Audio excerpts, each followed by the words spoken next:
저는 사실 어렸을 때 미국을 다녀와서 어렸을 때부터 영어를 했어요. 그렇죠. 그런데 한국어가 조금 어눌했어요. 근데 그때 주변 어른들이 저한테 뭐라 그랬냐면 한국어 못해도 영어 잘하니까 괜찮아라고 말씀을 하시면서 꼭 뒤에 덧붙인 말이 너는 본토 발음이다. 본토 발음이어서 좋겠다. 넌 정말 원어민처럼 영어를 잘하는구나 라고 해서 그땐 그냥 그런가 본다 했는데 지금 생각하면 영어의 본토가 뭐며 그게 제 2부의 강의 내용. 네. 자, 그럼 2부 시작해 주시죠.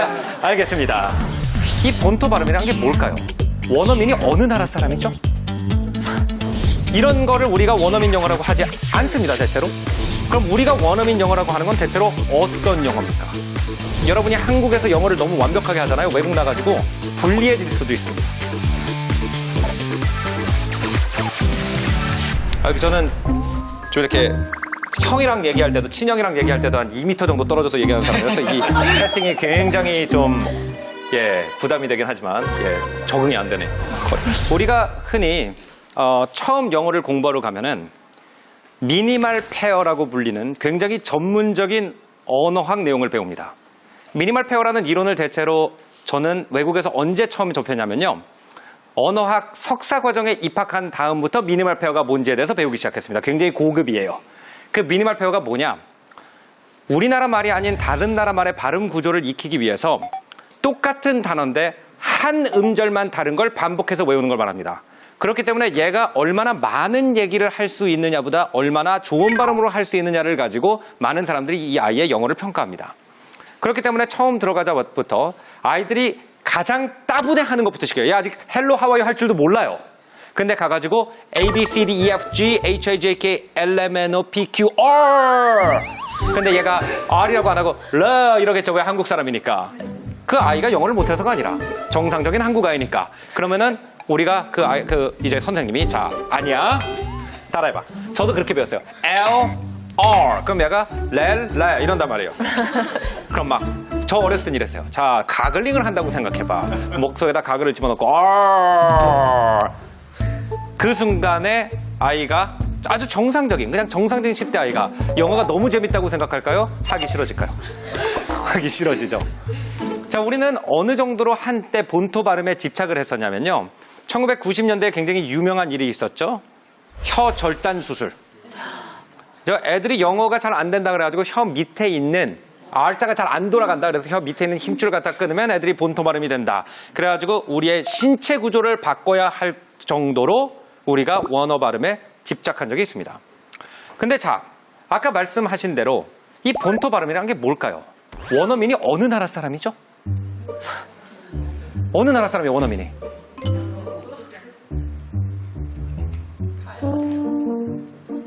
모르겠죠? 잠깐 지도 하나를 보여드리겠습니다.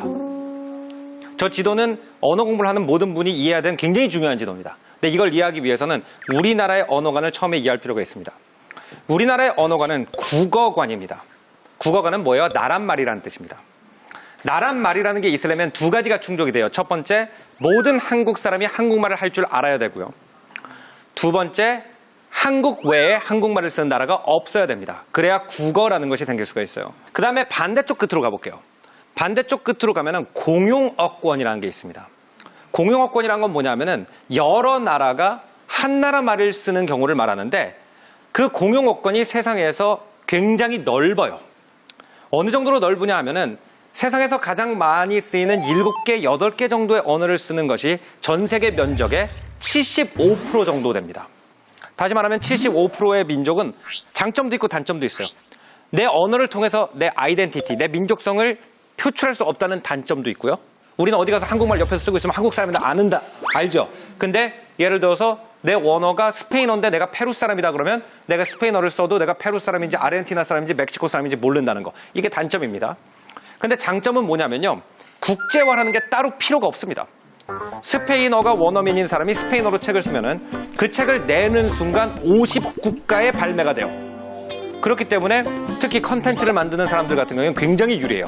우리나라는 한국말로 컨텐츠를 만들고 세계화를 하려면 일부러 한국말 자막을 입혀가지고 국제 포털에다 올려야 되는데 스페인 사람들 같은 경우에는 그냥 자기네 나라 말로 노래를 불렀는데 갑자기 자긴 멕시코 사람인데 아르헨티나에서 연락이 와가지고 공연 잡아달라.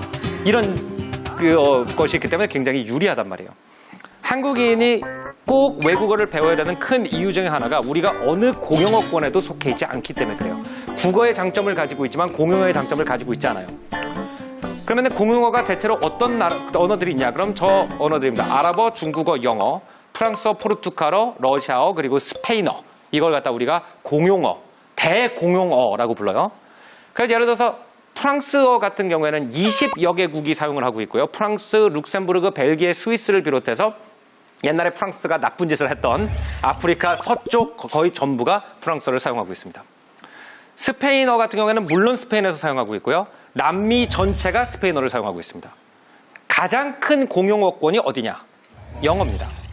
영어를 갖다가 공용어로 채택하고 있는 나라는 약 54개 정도가 되고요. 근데 중요한 건 뭐냐면은 우리가 영어를 공부하는 이유를 우리가 명확하게 파악할 필요가 있다는 겁니다. 우리가 영어를 배우는 이유는 영어를 쓰는 나라가 54개나 있고 54개라는 크리티컬 매스를 가지고 영어가 시작을 했기 때문에 영어를 외국어로 할 줄 아는 사람의 숫자가 또 거기에 어마어마하게 많기 때문에 영어를 배우는 것이라는 겁니다. 자, 우리가 대체로 원어민 영어라고 하면요. 아까 말씀하신 대로 영국 영어일 것 같죠? 우리 영국 영어를 갖다 배운 사람 몇 명이나 될까요? 거의 없어요. 그리고 영국의 사투리가 얼마나 심한 줄 아세요? 런던에서 20km만 기차 타고 북쪽으로 올라가면 한마디도 못 알아듣습니다. 저 미국에서 11년 산 사람이에요. 그 정도로 사투리가 심해요. 영국의 어떤 언어가 원어민 언어예요? 모르겠죠. 그럼 미국에 예를 들어서 텍사스 같은 데 갔다 칩시다. 텍사스 같은 데 갔더니 Howdy, Barn. What are you having for breakfast today? 하나도 못 알아들었죠. 그죠? 이런 거를 우리가 원어민 영어라고 하지 않습니다, 대체로. 그럼 우리가 원어민 영어라고 하는 건 대체로 어떤 영어입니까? 그 교과서가 어떤 영어를 기반으로 하고 있을까요? 미국 CNN. 그렇죠. 미국의 CNN 굉장히 비슷합니다. 미국의 CNN 발음이 아니라 그 영어를 갖다가 ABC 영어라고 합니다. 대체로 언어학에서. 가장 미국에서 먼저 전국 방송을 한 네트워크 방송 중에 하나예요. 지상파 방송 중에 하나입니다. 근데 이 방송국 사람들이 고민을 한 거예요. 이제 그 전에는 전파가 힘이 약해가지고 전국 방송이라는 게 없었어요. 근데 처음으로 전국 방송을 만들려고 그러는데 뉴욕 사람 말 다르고 시카고 사람 말 다르고 로스앤젤레스 사람 말 다르고 텍사스 사람 말이 달라요. 그래서 아나운서들한테 굉장히 독특한 아무 성격과 감정이 담기지 않은 정형화된 영어를 배우라고 합니다. 그것이 ABC라는 방송국의 매뉴얼에 나왔던 ABC 잉글리시라는 건데 그것이 대체로 많은 언어학자들은 미네소타 정도의 발음을 기준으로 하고 있다라고 여겨집니다. 그래서 우리가 이걸 갖다가 영어라고 잘된 영어라고 여깁니다. 그럼 이 ABC 영어는 어떤 시대에 만들어진 영어냐면요. 4년제 대학을 나온 백인 중년 남성만 인간으로 치던 시대의 영어예요. 굉장히 인종차별과 성차별이 심한 시대여가지고 40대 백인 중년 남성 중에서도 동북부에서 대학을 나온 사람만 인간으로 치던 시대의 영어입니다. 그래서 우리가 지금 배우고 있는 영어는 어떤 영어냐면은 그런 사람들의 말투를 갖다가 그대로 복제하도록 배우고 있어요. 그럼 왜 우리는 이런 사람들의 영어를 갖다 그대로 복제하도록 배웠느냐? 이거는 우리가 직접 미국에 가서 배운 것도 있고요. 그 이전에 일본에서 영어 교육이 들어오면서 이런 관념을 가지게 된 게 있습니다. 우리나라 영어 교육은 사실 조선시대에 시작이 되지만 광범위하게 사람들이 영어를 배우기 시작한 것은 사실 일제시대 때, 일제강점기 때 많은 한국인들이 일본이 아닌 다른 나라의 사상을 접하기 위해서 어쩔 수 없이 아이러니하게 일본에 유학을 가서 영어를 배운 분들이 굉장히 많습니다. 그 1920년대, 30년대에 일본 국가 철학이 두 가지로 정의가 됩니다. 이 두 개의 사자성어로 정의가 돼요. 타라 입구 철학이라는 건 뭐냐면은 그 당시에 일본이 문명국으로 인정을 받기 위해선 아시아를 벗어나서 입구, 구라파, 유럽으로 들어가야 된다는 철학이었어요. 다시 말하면은 어떤 사람이 일본 사람이랑 얘기를 하거나 식사를 하거나 말을 했을 때 저 사람이 아시아 사람이라는 티가 전혀 안 나야 일본이 열강 사이에서 살아남을 수 있다라는 철학입니다. 자, 뭔가 이렇게 창피해지기 시작하죠. 약간 우리도 그런 생각을 하지 않나 막 깊은 곳 속에서 좀 이렇게 우러나온 것들이 있죠. 그 다음에 두 번째 철학을 봅시다. 화혼양제. 근데 우리가 타라 입구를 하는데 아시아를 벗어나서 유럽인 행세를 하려고 하지만 우리가 그렇다고 해가지고 혼까지 유럽 사람이 되면 안 된다는 거예요. 그래가지고 화는 일본이라는 뜻이죠. 혼은 일본 혼을 가지고 있고 제라는 건 재능 이런 뜻이죠. 그러니까 제주 서양의 재주만 배우겠다. 그러니까 서양의 기술만 가지고 서양의 패션을 입고 서양식으로 식사를 하는 겉모습은 서양식으로 하나, 속은 일본식으로 하겠다. 두 가지 철학을 가지고 영어 공부를 갖다 한 결과 일본의 영어 실력이 어떻습니까? 잘 아시죠? 왜 그럴 수밖에 없냐 하면은 화혼양제라는 건 있을 수가 없습니다. 언어 공부에서. 언어는 혼이 들어있는 거예요. 내 혼을 표현하는 방식입니다. 그렇기 때문에 샤를마뉴라는 유명한 독일, 프랑스, 이탈리를 아울러서 정복했던 유럽의 역사 속 황제가 뭐라고 그랬습니까? 두 개의 언어를 하는 건 두 개의 영혼을 가진다고 얘기를 했어요. 미국인들의 정서를 이해 못하고 그들과 공감을 할 수 있는 능력이 없는 사람이 영어를 잘할 수가 없어요. 그러니까 화혼양제를 선언하는 순간 영어 공부의 성공은 어긋난 거예요. 그래서 이 두 가지 철학을 갖다가 우리가 일제시대 때 받아들였습니다. 그래가지고 그게 이제 지금은 바뀌었어요, 시대가. 굉장히 많이 바뀌었습니다. 제가 이제 그 프랑스에서 유학을 하고 있을 때만 해도 한국이 어디 있는 나라인지를 자꾸 설명을 했어야 돼요. 근데 지금 같은 경우에는 어떤 여중생이 와가지고 한국 사람이세요? 물어봐요, 파리에서. 그래가지고 맞아요. 그러면 오마이갓! 방탄소년단! Do you know BTS? 막 난리가 납니다. 그죠? 달라요. 아시아 사람인 티가 안 날 필요가 없어요. 지금은 당당하게 내도 돼요. 나 한국 사람인데. 한국 사람처럼 한국 사람 소리가 나는 게 뭐가 창피해요. 그죠? 그리고 오히려 어떤 면에서요, 여러분이 한국에서 영어를 너무 완벽하게 하잖아요. 외국 나가지고 불리해질 수도 있습니다. 왜 불리해지냐면요, 이거는 굉장히 지금 비극적인 일이긴 하지만 어느 나라나 이민자와 외국인에 대한 인식이 달라요. 이민자는 돈을 벌러 우리나라에 왔기 때문에 완벽하게 우리나라 사람처럼 행동을 하라고 요구를 하는 인식이 많습니다. 잘못된 인식이지만 퍼져 있는 건 어쩔 수 없어요. 근데 외국인은 뭐예요? 대체로 유학을 오거나 우리나라에 관광 오거나 돈스러운 사람들이거든요.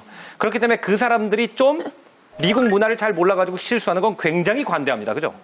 그럼 여러분이 외국 갔을 때 어차피 미국 문화를 완전히 마스터한 사람이 아니면 이민자로 인식이 되는 게 나을까요? 외국인으로 인지되는 게 나을까요? 외국인으로 인지되는 게 훨씬 나아요. 그죠? 그리고 당연히 내가 만약에 영어를 완벽하게 한다고 그러면 영어 속에는, 언어 속에는 문화가 들어있습니다. 그럼 여러분이 영어를 완벽하게 한다고 그러면 여러분의 제스처와 표정도 미국식으로 해석이 됩니다.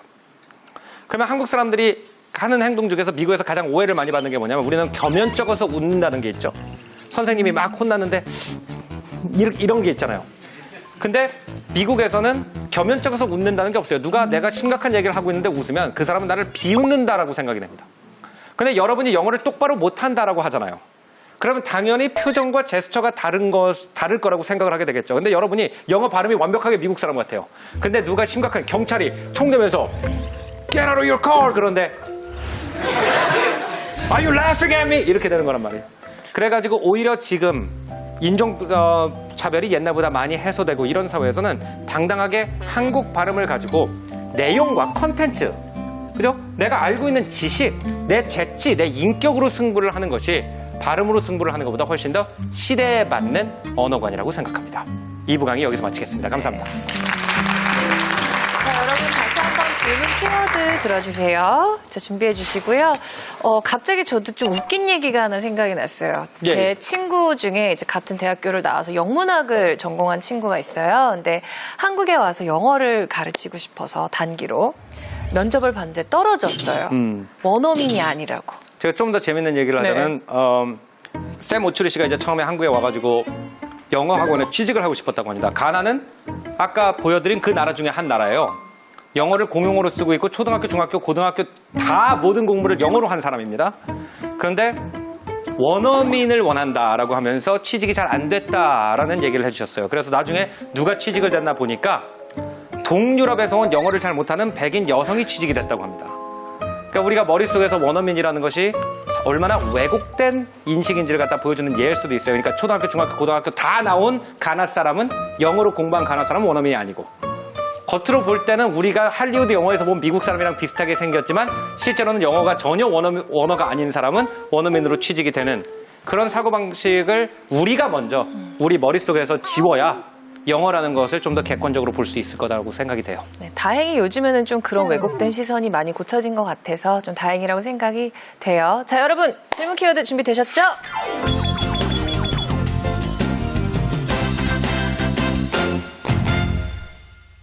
일단 그 콩글리시 재밌는 그 토픽이어서 이쪽으로 한번 가보겠습니다. 선생님께서는 콩글리시에 대해서 어떻게 생각하시는지, 바꿔야 한다고 생각하시는지, 아니면 이 문화가 그냥 한국에 들어오면서 또 변형된 형태이기 때문에 괜찮다고 생각하시는지 궁금합니다. 자, 일단 콩글리시라고 우리가 부르는 게 여러 가지가 있습니다. 그래서 좀 일단 구분을 할 필요가 있습니다. 일단 언어학적으로 피진이라고 부르는 게 있고요. 그 다음에 론 월드라고 부르는 게 있는데 이거를 구분을 일단 해야 돼요. 우리는 둘 다 콩글리시라고 불러요. 그러니까 일단 영어 단어를 갖다가 우리식으로 만든 단어들은 스킨십 같은 단어들. 그거는 콩글리시긴 콩글리시인데 그건 그냥 한국 단어예요. 그죠? 그거는 론 월드라고 그래요. 빌려온 단어다. 그죠? 그래가지고 우리 말로 스킨십이라는 단어를 표현할 수 있는 어떤 문법 구조가 없어요. 근데 영어는 뒤에다 ship을 붙이면은 무슨 뭐 friendship 그런 막 우정 이런 뜻이 되니까 뭐 피부를 통해서 만들어지는 우정 그래가지고 뭐 스킨십 이렇게 만들었어요. 어쨌든 이거는 이제 우리말이라고 봐도 무방해요. 왜냐면 미국 사람이 못 알아듣거든요. 그럼 브로큰 잉글리시라는 게 어떤 거가 되냐면은 브로큰 잉글리시를 부르는 다른 말이 피진이라는 말이 있습니다. PIDGIN이라는 말이 있는데 피진이 언어학적으로 참 재밌는 거예요. 피진이 언제 생겨나냐면은 대체로 영국이나 미국 제국주의자들이 영어를 못하는 나라를 침략해가지고 통상을 강요했을 때 생겨납니다. 그래가지고 미국 사람들이 맨날 와가지고 Hey, let's do business 이렇게 얘기를 하니까 비즈니스 발음을 남중국식으로 해가지고 let's do business 그러니까 피진, 오케이 이렇게 해가지고 그걸 피진이라고 부르게 됐습니다. 근데 이 피진이라는 건 저는 아무 문제도 없다고 생각합니다. 왜냐하면은 언어라는 건 소통의 도구고 물론 영어를 갖다가 예술적으로 아름답게 할 수 있는 시간적 여유가 있는 사람들은 그렇게 공부를 하면 되는 것이고 내가 필요한 영어가 피진 정도까지다라고 하면은 거기서 끝나면 돼요. 그게 창피한 게 아니란 말이에요. 예를 들어서 저는 굉장히 존경스러운 분들이 제가 미국 친구랑 같이 동대문을 갔어요. 그럼 동대문에 이제 옷 파는 분들 있잖아요. 내 친구가 지나가니까 이름도 몰라. 내 친구 이름 루크거든요. 근데 탐, here, look, 탐, 진, 코리아 진, good, cheap, give you good price. 그래가지고 청바지를 파셨어요. 그럼 된 거잖아요. 그죠? 그래서 그거는 콩글리시가 아니에요. 그건 피진이에요. 그건 브로큰 잉글리시예요. 브로큰 잉글리시는 소통이 안 되는 범위까지는 곤란하지만 소통이 된다 그러면은 오히려 현란한 영어인데 뭔 말인지 못 알아듣는 영어보다 나을 수도 있어요. 그죠? 영어를 갖다가 멋있게 하려고 그러다가 소통이 안 되는 것보다 차라리 내 능력 안에서 간단한 말만 해가지고 소통을 하는 것이 언어의 본연의 목적과 더 가까울 수도 있기 때문에 전혀 창피할 필요 없습니다. 그러니까 피진을 창피하다고 생각할 필요 전혀 없어요. 우리는 한국인이니까 한국인의 정서가 담긴 한국인으로서 할 수 있는 영어를 하는 거예요. 만약에 그 사람이 뭐라 그러면 그래요. 그럼 한국말로 하자고. 예. 대학이 요새는 어떻게 보면 우리나라에선 계급으로 가는 그런 길로 작용을 하고 있잖아요. 그런데 이제 유니버시티라는 이제 대학이 이제 우리나라라면 큰 배움 이런 뜻으로 사용되는데 그러면 어원적으로 풀이했을 때 유니버시티가 어떤 역할을 하는 게 맞는지 작가님의 생각을 좀 듣고 싶습니다. 자, 유니버시티라는 단어의 어원은요. 유니는 하나라는 뜻이고 versus는 향하다라는 뜻이에요. 그래서 서로 마주보고 있으니까 누구 versus 누구 대 누구 이렇게 얘기를 하죠. 그래서 한 방향을 향하다라는 뜻입니다. 그럼 이게 어떻게 해서 만들어진 단어냐면 옛날에 유럽에 공교육이 굉장히 떨어져 있었어요. 없었어요. 중세 유럽에는. 그래서 그 당시에는 사교육만 있었습니다. 그래서 처음으로 유럽에서 사교육촌이 생긴 게 어디냐면 이탈리아의 볼로냐라는 동네예요. 볼로냐라는 동네에서 700년대, 800년대 변호사가 되고 싶은 친구들한테 로마 고대법을 라틴어로 가르쳐주는 선생님들이 굉장히 많았습니다. 그래가지고 그때는 어떻게 했냐면 내가 어떤 선생님 밑에서 사사를 하고 싶다 그러면 그 선생님한테 가서 뭐 학비 이런 게 있는 게 아니라 그냥 사례금을 엄청나게 드리면 그 선생님이 사례금 양을 보고 얘를 받아들지 말지 결정을 해요. 그래서 이제 학생들이 화가 나요. 그래서 학생들이 화가 나가지고 몇 번 학생들이 시위를 하면서 교수님들한테 커리큘럼과 학비를 갖다가 정형화해달라는 요구를 합니다. 몇 년 후에 졸업을 할 것이고 어떤 걸 하면 학점이 인정이 되고 이걸 갖다가 좀 정확하게 미리 말해달라. 돈은 얼마를 내면 되고. 교수님들이 말을 안 듣죠. 그래가지고 어떻게 하냐면은 모든 학생회가 모든 사교육을 받고 있던 그 학원마다 학생회가 있었는데 모든 학생회가 동시에 학업을 중지하고요. 학업을 중지하고 그 학원에서 나와가지고 유니버시티라고 하는 한 방향을 향하는 학생 조합을 만들어요. 그 다음에 학생 조합에서 돈을 모아가지고 선생님을 고용해요. 그게 유니버시티의 시작이에요. 어원적인 정신, 대학의 어원적인 1200년 전의 얘기긴 하지만 에선 약간 벗어나 있다는 거죠. 우리가 대학이라는 거의 본연의 정신은 뭐냐면은 내가 배우고 싶은 거를 내가 선택하겠다는 정신이라는 거예요. 그래가지고 그 정신이 전 좀 되살아났으면 좋겠어요. 왜냐면 많은 분들이 대학에서 전공 같은 거 고를 때 이 전공을 그럼 취직이 안 될 거다 이런 생각을 하죠. 근데 지금 현실을 보잖아요. 어떤 전공을 골라도 취직 잘 안 돼요. 그러니까 이왕이면 어차피 취직이 안 될 거면 이왕이면은 자기가 소질이 있고 배울 수 있는 걸 배웠으면 좋겠어요. 그리고 또 하나는 어떤 게 있냐면요. 많은 청년들이 이런 걱정을 한단 말이에요. 이게 지금 뜨고 있는 거다라고 배웠죠. 그거 떠가지고 얼마나 갈까요?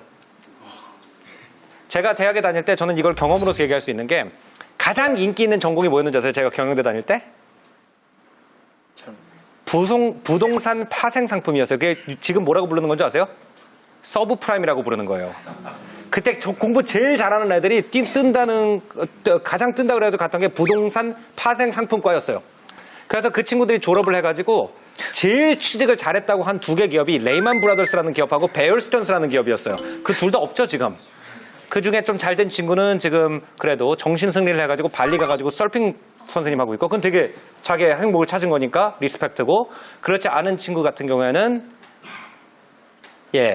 아예 알코올과 이런 데 빠진 친구들도 있거든요.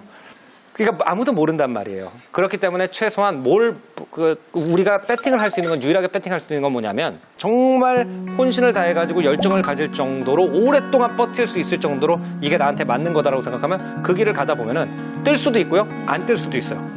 뜨면 좋은 거고요. 그 분야가 안 떴다 그러면 최소한 뭐예요? 내 분야에서 어느 정도 인정받는 사람이기 때문에 내 위치는 있고 나를 존중해주는데 동종업계 사람들이 있고 그 다음에 최소한 재밌었잖아요. 그 용기를 가지고 내가 대학에 갈 때는 대학이 나를 고르는 게 아니라 내가 대학을 고른다. 그게 유니버시티의 의미거든요. 그 정신으로 좀 공부를 했으면 좋을 것 같습니다.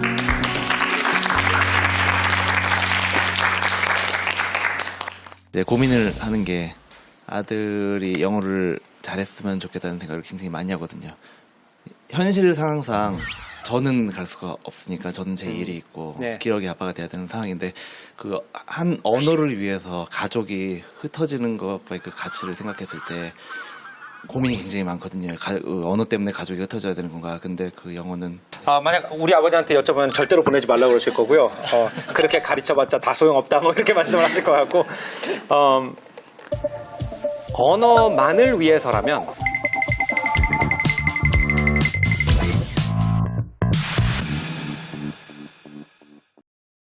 인공지능 시대가 됐기 때문에 영어 공부에서 벗어날 것이다라고 그런 일은 없을 거라는 말씀을 드리려고 합니다.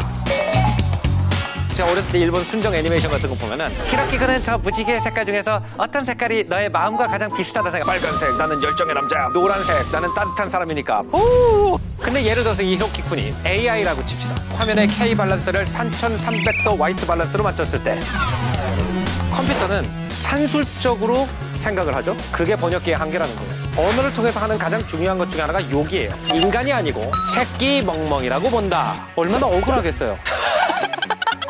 그때 굉장히 놀라운 일이 일어납니다. 칭찬으로 돌변하는 경우가 있습니다. 개쩔어, 개멋있어. 얼마나 오묘합니까? 이게 진짜 언어의 세계라는 거예요. AI가 아무리 발전을 해가지고 고려를 해서 번역을 한다 그래도 똑같은 언어를 사용하지 않는 한 그걸 잡아낼 수가 없어요. 그래서 제가 굉장히 여러분 실망시키기에 아무리 인공지능 번역기의 성능이 좋아져도 여러분은 영어 공부를 해야 됩니다.